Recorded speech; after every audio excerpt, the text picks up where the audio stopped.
Breaking news చూస్తున్నారు. America Iran మధ్య మరి భీకర దాడులు ప్రారంభమయ్యాయి. హార్ముజ్ స్ట్రైట్ దగ్గర మళ్ళీ యుద్ధ వాతావరణం నెలకొంది. మిసైల్స్ బాంబులతో దాడులకు తెగబడింది. రెండు దేశాల నుంచి అంటే అర్థం చేసుకోవచ్చు. ఇరాన్లో radar systems, drone command centres వీటిని టార్గెట్గా చేసుకుని అమెరికా ఎయిర్ ఫోర్స్ దాడులకు దిగింది. ప్రతీకారంగా కువైట్లోని అమెరికా మిలిటరీ బేసెస్ని టార్గెట్గా చేసుకుంది ఇరాన్. రెండు వైపుల నుంచి మిసైళ్ల వర్షం కురుస్తూ ఉంది. కువైట్పై దాడితో గల్ఫ్ దేశాల్లో హై అలర్ట్ నెలకొంది. సెల్ఫ్ డిఫెన్స్ స్ట్రైక్స్ పేరుతో దాడులు చేసినట్లు అమెరికా చెప్పుకొచ్చింది. సీజ్ ఫైర్ను ఉల్లంఘించింది అమెరికాని అంటూ ఇరాన్ తీవ్రమైన ఆరోపణలు గుప్పిస్తోంది. తమ డ్రోన్పై దాడి చేసినందుకు సెల్ఫ్ డిఫెన్స్ ఆపరేషన్ చేశామంటోంది అమెరికా.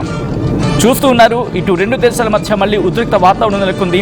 శాంతి చర్చలు కొలుక్కొచ్చినట్టే వస్తుందనుకుంటున్నాం కదా. డిస్కషన్స్ జరుగుతున్నాయి. కాస్త గ్లోబల్గా ఆ పరిణామాలు కూడా మారుతూ ఉన్నాయి. ఏదో శాంతి వైపు దారి తీస్తున్నాయి అనే అర్థం వచ్చేలాగా పరిణామాలు మారుతున్నాయి. ఈ టైంలో ఒక్కసారిగా అలజడి రేగింది. ఇరాన్పై అమెరికా దాడులకు పాల్పడింది. ప్రతిగా అమెరికా కూడా ఇరాన్ దాడికి పాల్పడింది. అంటే ఇరాన్ మీద అమెరికా దాడికి పాల్పడితే ప్రతిగా అమెరికా మీద కాకుండా నేరుగా ఇటు కువైట్లోని కొన్ని ప్రాంతాల మీద ఇటు అంటే కువైటే కాదు అమెరికా బేసెస్ మీద అటాక్కి దిగింది ఇరాన్. ఇటు రెండు వైపులా బాంబుల మోతతో ఆ ప్రాంతం అంతా దద్దరిల్లుతోంది. అమెరికా దళాలు ఇరాన్లోని గురుక్ నగర్, ఖేష్మి ద్వీపంలోని అక్కడున్న సైనిక స్థావరాలు ఉంటాయి కదా, ఆ మిలిటరీ బేసెస్ కావచ్చు, లేకపోతే వాటికి సంబంధించి వాటిని టార్గెట్గా చేసుకుని దాడులకు దిగాయి. అయితే సెల్ఫ్ డిఫెన్స్ కోసమే ఈ దాడులు చేశామని చెప్పి అమెరికా సెంట్రల్ కమాండ్ ఎక్స్ వేదికగా చెప్పుకొచ్చింది. అయితే ఇంటర్నేషనల్ బోర్డర్స్ కావచ్చు, లేకపోతే ఇంటర్నేషనల్ వాటర్స్లో ట్రావెల్ చేస్తున్న వాళ్ళ MQ-1 డ్రోన్ని పేల్చేయడం, దాంతోపాటు అటు ఇరాన్ వ్యవహరిస్తున్న తీరికే ఆ రియాక్షన్ కానీ తాము ఈ దాడికి పాల్పడినట్లు అమెరికా చెప్పుకొచ్చింది. తమ దాడిలో ఇరాన్ ఎయిర్ డిఫెన్స్ వ్యవస్థ, వాళ్ళ air defence system, ground station, దాంతోపాటు వాళ్ళ అటాకింగ్ డ్రోన్స్ డ్యామేజ్ అయ్యాయని చెప్పి అమెరికా చెప్పుకొచ్చింది. వీటి నుంచి వాళ్ళ యుద్ధ నౌకలకు ముప్పు పొంచి ఉంది. అంటే ఏ క్షణానైనా అమెరికా యుద్ధ నౌకలు అక్కడికి చేరుకున్న సందర్భంలో అబ్రహం లింకన్తో పాటు గ్రాల్డ్ ఇవన్నీ అటు మోహరించున్న సందర్భం కదా. సో వాటికి ముప్పు పొంచి ఉందని చెప్పి అమెరికా భయం. అందుకే మేము దాడి చేశాం. సిరిక్ ద్వీపంలోని టెలికాం టవర్స్పై అమెరికా దాడి చేస్తుందని చెప్పి ఇరాన్ IRGC క్లారిటీ ఇచ్చింది. అయితే దీనికి ప్రతిదాడికి కూడా పాల్పడింది ఇరాన్. అమెరికా బేసెస్ని టార్గెట్ చేసుకుని చెప్పుకొచ్చింది. వాళ్ళ ఏరోస్పేస్ ఫైటర్స్ ఇక్కడ దాడికి దిగాయని చెప్పుకొచ్చింది. కానీ ఏ బేస్ మీద దాడి చేస్తారో మాత్రం ఇక్కడ IRGC క్లారిటీ ఇవ్వలేదు. అయితే కొన్ని గంటల ముందు కువైట్లో ఉన్న ఎయిర్ డిఫెన్స్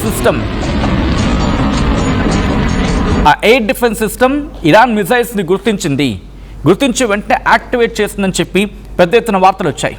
దీంతోపాటు హార్ముజ్ను నియంత్రించాలంటే ఇరాన్ ఖేష్మి మిసైల్ సిటీ కూడా ధ్వంసం చేయడం అమెరికాకు చాలా కీలకం.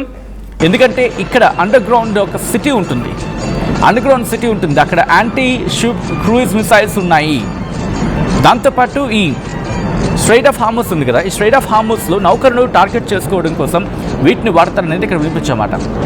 అక్కడ ఏమున్నాయి? Grad 380 HY-2 silk worms. Iran ఇక్కడ వాటిని రెడీగా ఉంచింది. వీటితో బ్యాలిస్టిక్ మిసైల్స్ ఏకంగా 800 నుంచి 1000 కిలోమీటర్ల రేంజ్ ఉన్న QAM-1, ఖైబర్ షెకన్, ఖద్రా, ఇమాద్ ఈ మిసైల్స్ను కూడా అక్కడ సెక్యూర్ చేసింది. ఇలా వీటితో దాడి చేసే అవకాశం ఉంది. స్పీడ్ బోట్స్ను కూడా అక్కడ ఏర్పాటు చేసుకుంది. తీర ప్రాంత మిసైల్స్ బ్యాటరీస్ కూడా అక్కడ ఉన్నాయనేది బలమైన వాదన. అండ్ ఇక్కడ రెండు వైపులకు కూడా బాంబుల వర్షం కురుస్తున్నట్టు అర్థం చేసుకోవచ్చు. కువైట్ పైకి మిసైల్స్ వస్తూ ఉన్నాయి. మిడిల్ ఈస్ట్లో ఇంకోసారి హై టెన్షన్ నెలకొంది. గత కొన్ని వారాలుగా కాల్పుల విరమణకు తూట్లు పడుతూ వస్తూ ఉన్నాయి. అమెరికా ఇరాన్ దేశాలు ఒక మీద ఒకరు దాడులు చేసుకుంటున్నారు. ఈ వీకెండ్లో ఇరాన్ ఫోర్సెస్ IRGC అమెరికాకు చెందిన MQ-1 ప్రిడేటర్ డ్రోన్ను కూల్చేస్తుంది. అమెరికా సైన్యం ఇరాన్లోని సైనిక స్థావరాలపై విరుచుకుపడింది. దీనికి ప్రతీకారం తీర్చుకుంది ఇరాన్. వెంటనే దాడులు ప్రారంభించింది. కువైట్ బార్డర్స్లో మిసైల్స్ని, డ్రోన్స్ని పేల్చేసింది. అమెరికా సైన్యానికి ఒక కీలకమైన ఎదురు దెబ్బ అని మాట్లాడుకుంటున్నారు. ఎందుకంటే సెంట్రల్ కమాండ్ దీని మీద ఒక క్లారిటీ ఇస్తోంది. ఏముంటుందంటే కనుక అంతర్జాతీయ జలాలపై ప్రయాణిస్తున్న అమెరికన్ డ్రోన్ని ఇరాన్ కూల్చేసింది. అందుకే దీనికి ప్రతిగా మేము దాడికి పాల్పడ్డాం అని చెప్పుకొచ్చింది.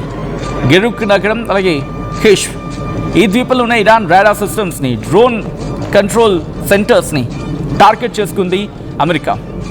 దీంతో అక్కడ యుద్ధ విమానాన్ని రంగంలోకి దించి బాంబుల వర్షం కురిపించింది. అయితే ఈ దాడిలో ఇరాన్ ఎయిర్ డిఫెన్స్ సిస్టమ్స్, అలాగే ఒక గ్రౌండ్ కంట్రోల్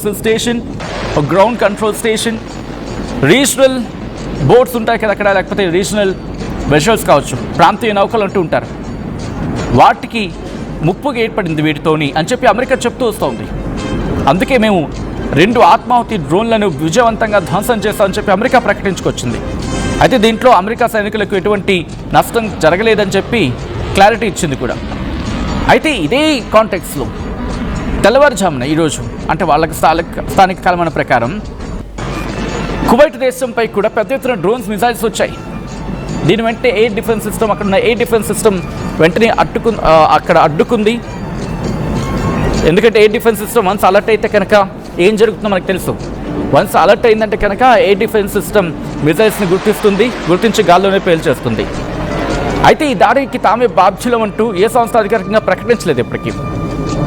ఇరాన్ సైన్యానికి చెందిన ఇస్లామిక్ రివల్యూషనరీ గార్డ్స్ కార్ప్స్, లేకపోతే ఇరాక్లోని ఇరాన్ అనుకూల షియా సాయుధ మూటాలి దాడికి ఒడిగట్టు ఉండొచ్చు, లేకపోతే దాడికి పాల్పడి ఉండొచ్చు అనేది ఇక్కడ వినిపిస్తున్నమాట.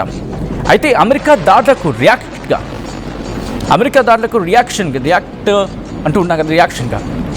ప్రతిస్పందనగా ఇటు ఇరాన్ కూడా దాడులకు దిగింది.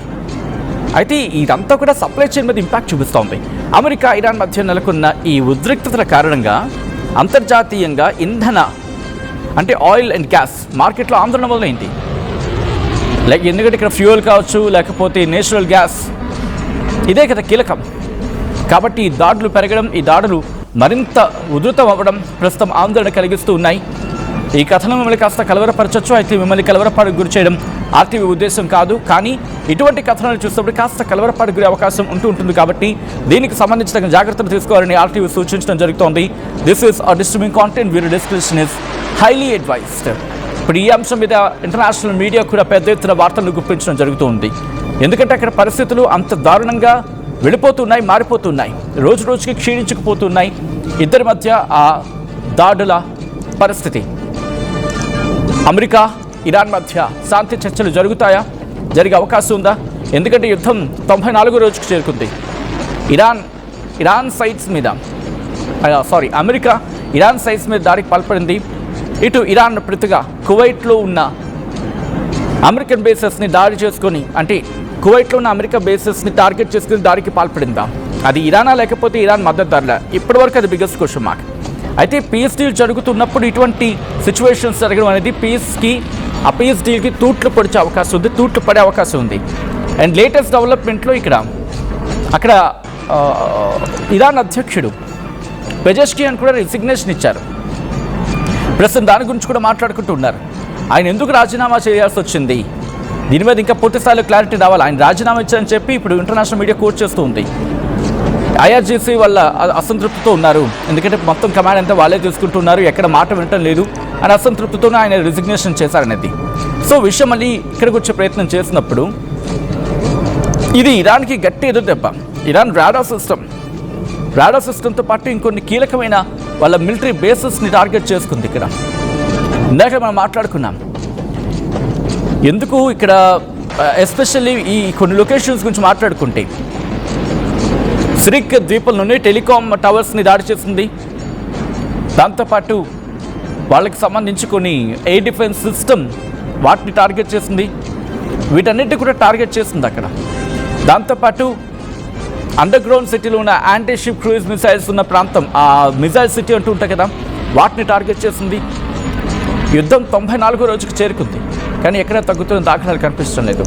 ఈ కథనం మిమ్మల్ని కాస్త కలవరపరచచ్చు. అయితే మిమ్మల్ని కలవరపాటు గురి చేయడం ఆర్టీవీ ఉద్దేశం కాదు. కానీ ఇటువంటి కథనాలు చూసినప్పుడు కాస్త కలవరపాటు గురి అవకాశం ఉంటుంది. కాబట్టి దీనికి సంబంధించి తగిన జాగ్రత్తలు తీసుకోవాలని ఆర్టీవీ సూచించడం జరుగుతోంది. This is our disturbing content. Video discussion is highly advised. Visuals చూద్దాం.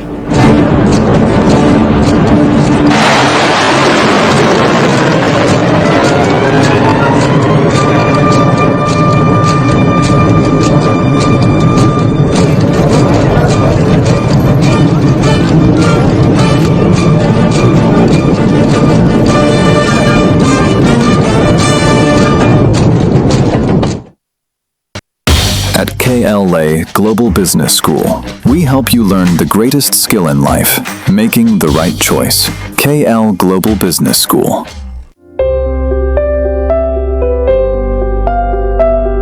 చిన్న చిన్న ఆనందాలు 35 ఏళ్లుగా నా జీవితంలో లేవు. 35 ఏళ్లుగా నేను డైపర్లలో బ్రతికాను. 6 సెంటీమీటర్ల ఫిస్టులా నా మూత్రాశయంలో లీకు కారణమైంది. ఎవరూ నాకు సహాయం చేయలేకపోయారు. AINUలో వైద్యులను కలిసే వరకు. అక్కడ వారు రోబోటిక్ శస్త్రచికిత్సతో నాకు పరిష్కారం ఇచ్చారు. వారు నా ఆత్మవిశ్వాసాన్ని కూడా తిరిగిచ్చారు. Precision care makes it possible.